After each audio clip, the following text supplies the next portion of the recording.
up, guys? Welcome to the channel. As well, you can see the big pumpkin, it's still up, but as we wrap up the Halloween season, because it's a couple days from Halloween, you might be seeing this a little later. I'm a little backed up on videos because I have so much work to do and I'm trying to get it all done before the cold hits.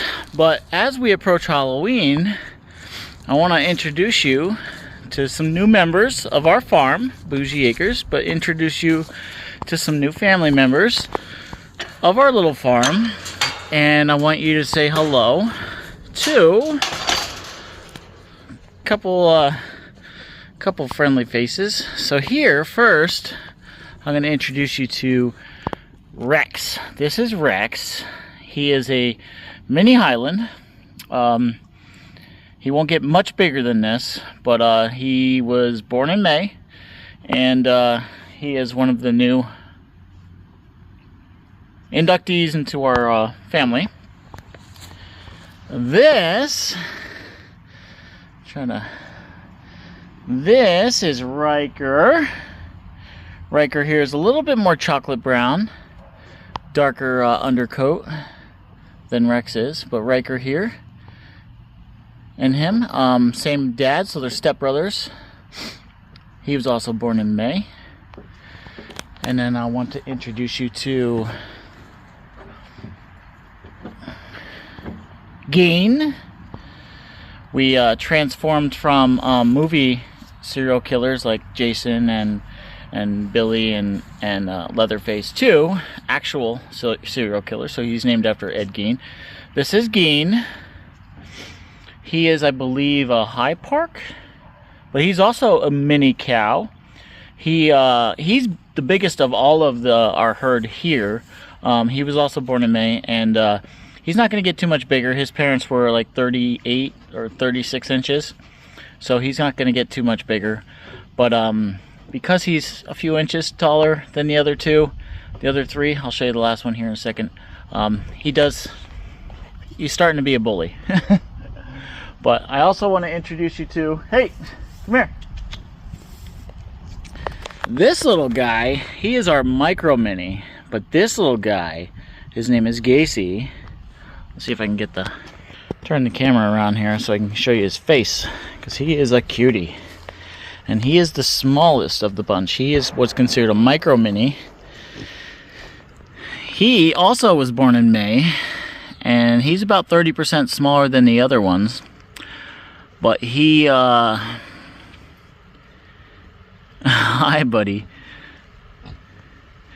But he's considered a micro mini because he won't get over 36 inches. So he'll stay under that, between 34 and 35, 32 inches, somewhere around there. He'll stay somewhere around there, and his name is Gacy, and it looks like he wants to chew on the building a little bit, but he is a cutie pie.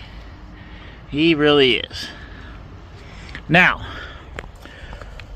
for the most part, our little miniature farm will stay like this for the most part. We might get another large cow, but it'll stay like this throughout the winter while we clear more for that building and get ready for the barn and start building stalls, building pastures and things like that. I told her to knock it off with the buying animals until we get more room for these guys, because these are all males. These are our breed makers. These are the ones that are going to do the work for us and produce the babies that are going to be sold. So we'll soon be getting some heifers that'll have these babies. So I want to introduce you to those guys and show you around. You guys probably haven't seen this paddock in a while. I just got done building a hay feeder for these guys. Let me show you that. So Billy's inside it, being a little butthead. Come on, get out of there. Get out of there, little butt. Okay. So Billy's inside it. We needed a common place for these guys to come and for them to eat some hay. So I'm going to put a bale of hay in here. And then it's all a guess right now. We don't know how long that'll last in this feeder. with this amount of animals. But right now we're going through about a bale every 3 days, just on these guys. Billy, get out of there. Now I can see that's gonna be oh, I'm gonna have to find a way to keep Billy out of there. Oh, we'll see. If I have to put up some netting or some gating, I will, but I didn't want to have to do that. But I built this little building. I'm gonna build a bigger one for the bigger cows. This one I built so that all the little guys could eat, because up until now we were just kind of putting the hay on the ground, or they were eating out of this hay bag here. Rex and Riker are eating out of. There's a hay bag in here, as you can see, and they enjoy it. But normally that's for when they're locked in at night, and that they can have a snack, and if we don't get to them right away in the morning, that they don't wake up and they don't have anything to eat. But for the most part, this is their grain trough. We pour grain in here every day, and all the animals go to town. Usually the goats and the pigs eat separately because they get a different type of grain. But as you can see, they're all getting along. Nobody's other than Gaines here. Gain is he's being a little pushy. As you can see, his tag, we gotta switch our tags out. We got some new tags, I'll show you those. But Gacy and Gaines came together from the same farm. But you can see how much smaller Gacy is than Gain. And I'll show you the difference between a mini cow and a micro mini cow. These are the ones that are very sought after. These are the high dollar cows. These traits are what you pass forward to make more high dollar miniature cows, and that's what people pay high dollar for. So that's what people are looking for. Anything in this size range, especially the Highlands, anything in this size range, really sought after, really expensive cows. So pretty soon we will be bringing you fresh babies to the farm and putting them up for sale. Depends on what we have, I guess you could say. But putting them available for purchase, and spreading our flock, our family to yours. But they're all getting along pretty good. Right, buddy? Right, bud?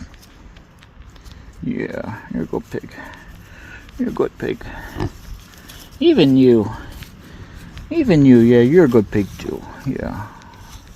I don't got no food. You're a good pig too.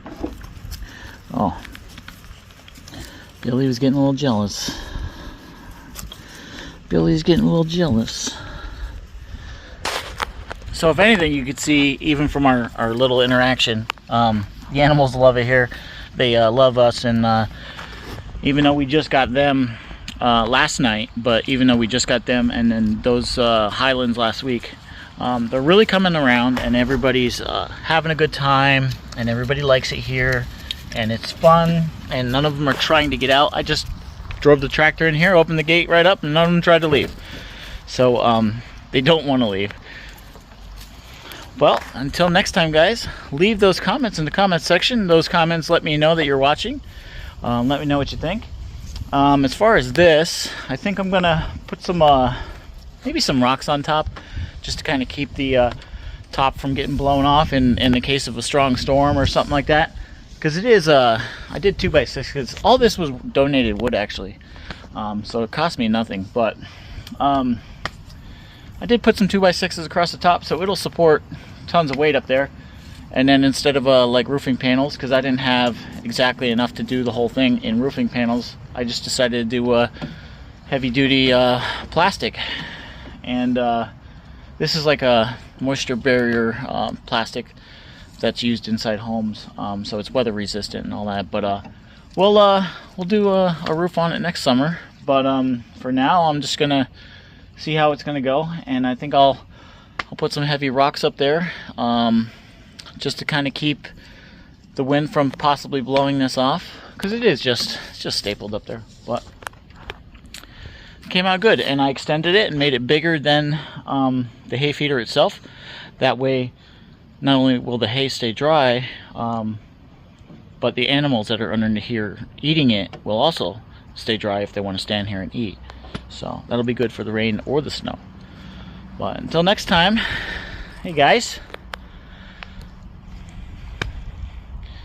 Now I got some, let's see if I don't have any on me, but we got some tags for the farm. We're gonna put in all the animals' ears. That's a registration tag, plus since now we are a business, it's a good idea that if you know, our animals ever get out, then the right people who would find an animal like this would know where they belong and can get them back to us. But until next time, guys, links are in the description where you can get some awesome discounts from my affiliates. We'll see you next time.